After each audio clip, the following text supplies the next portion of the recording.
Hello friends, master brain पर आपका welcome. Friends, हम लोग 9th क्लास का सर्किल पढ़ रहे हैं।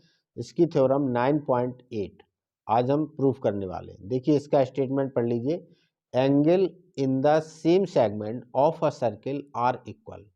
कोई सर्किल है, उस सर्किल में ये आपकी आर्क है ए बी। अगर इस ए बी आर्क के एक तरफ, चाहे तो इस साइड या इस साइड, किसी एक साइड जितने भी एंगल बनते हैं वो सारे एंगल्स इक्वल होते हैं। ये हमें प्रूफ करना है, ठीक है। तो देखिए, यहाँ पर ये हमने ए बी एक आर्क ले ली, वहाँ से सेंटर पर एंगल बन रहा है ओ, और हमने इसके सर्किल पर दो एंगल बनाए, एक ए सी बी और एक ए डी बी।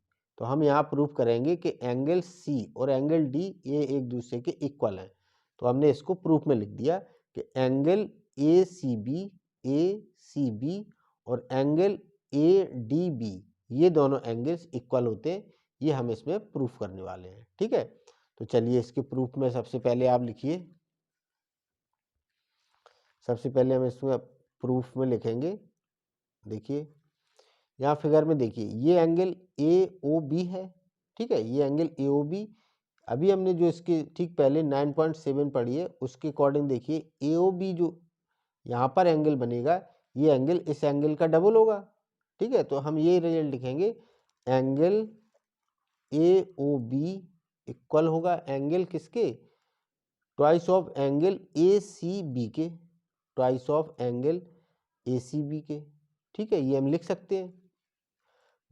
दूसरा यहाँ पर रिजल्ट देखिए, एंगल ए ओ बी के इक्वल हम ये भी लिख सकते हैं, एंगल ए ओ बी जो इक्वल होगा वो एंगल ए डी बी के बराबर होगा। इसके twice of angle A D B, इसके ट्वाइस के इक्वल होगा, ठीक है। इसका हम रीजन लिख देंगे, इन दोनों का रीजन सेम ही है, जो हमारी पिछली 9.7 थ्योरम है उसके अकॉर्डिंग लिख पा रहे हैं हम।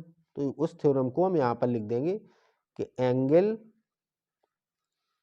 Of the centre, angle of the centre is double.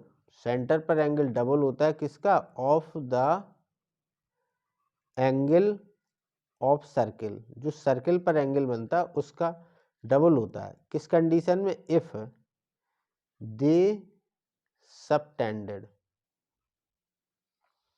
Subtended bye same arc. अगर एक ही आर्क से बनाए जा रहे हो तो ये कंडीशन आपकी बनती है, ठीक है। अगर एक ही आर्क से एंगल सेंटर पर बनाया जा रहा है और उसी आर्क से एंगल आपके सरकमफ्रेंस पे बनाया जा रहा है, तो सरकमफ्रेंस पर जितना एंगल बनता है या सर्किल पर जितना एंगल बनता है उसका सेंटर पर बना एंगल डबल होता है, ठीक है। इस एंगल का ये डबल होता है, ये हमने लिखा है यहाँ पर, ठीक है।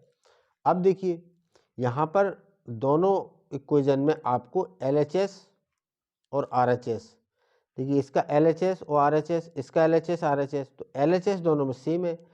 अगर दो इक्वेशन का LHS सेम होता है तो RHS को हम इक्वल रख सकते हैं, ठीक है।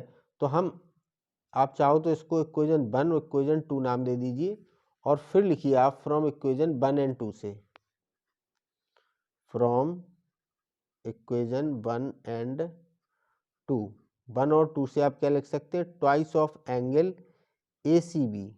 ये ए सी बी इक्वल होगा किसके, twice of angle A D B के, ठीक है। यहाँ से दोनों तरफ से 2 एलिमिनेट हो जाएगा, आपका रिजल्ट क्या बचेगा, angle A C B equal angle A D B, ठीक है। यही हमें प्रूव करना था कि A C B A D B equal होते हैं। ये हमने यहाँ पर प्रूव कर दिया, ठीक है।